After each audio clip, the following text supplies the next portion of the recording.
नरेंद्र मोदी प्रधानमंत्री बारंबार तमें आम ओडिशा को उपहास कर मोहन बाजी मुख्यमंत्री स्टेमिना नहीं शक्ति नहीं आपण को ऊपर चाप पकईवा क्या ओडिशार को नेता नांती आपण को ऊपर चाप पकई ओडिशार विकास करवा दया रे तमें आंध्र गवर्नमेंट नायडू को देल 92,000 कोटी टंका स्पेशल पैकेज बिहार को देल 56,000 कोटी टंका स्पेशल पैकेज ओडिशा को स्पेशल कैटेगरी स्टेट करने 30 वर्ष है बोबौचु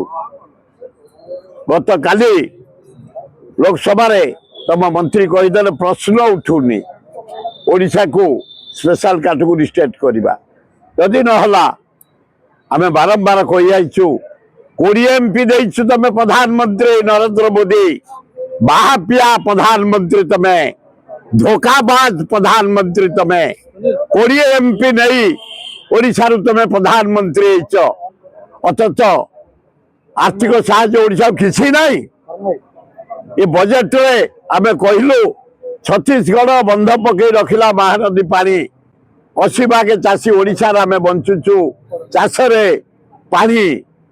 महानदी सुखिला काठजोड़ी सुखिला बैतरणी सुखिला सब सुखिला तमें तल गोटे बंध पकई दियो टंका 20-30 कोटी 1000 कोटी खर्च हम है स्पेशल पैकेज पर दिन कहीदेल स्पेशल कैटेगरी स्टेट हमार प्रश्न नहीं ओडिशा को एत धोखाबाज प्राइम मिनिस्टर तमें अति निंदनीय कथा आम ओडिशा जनसाधारण प्रति 450 कोटी 4,50,00,000 कोटी लोक तमें धोखा देच 450 कोटी लोक तमें धोखा देच धोखा दौच 20 MP नहीं तमें प्राइम मिनिस्टर आज भारत वर्षर सारा विश्व बुलुच खाली टूरिज्म टूर कर तमें देशटा को बिक्री करदेल ट्रंप जरिया पाकिस्तान इंडिया युद्धटा को लज्जा घोर लज्जा।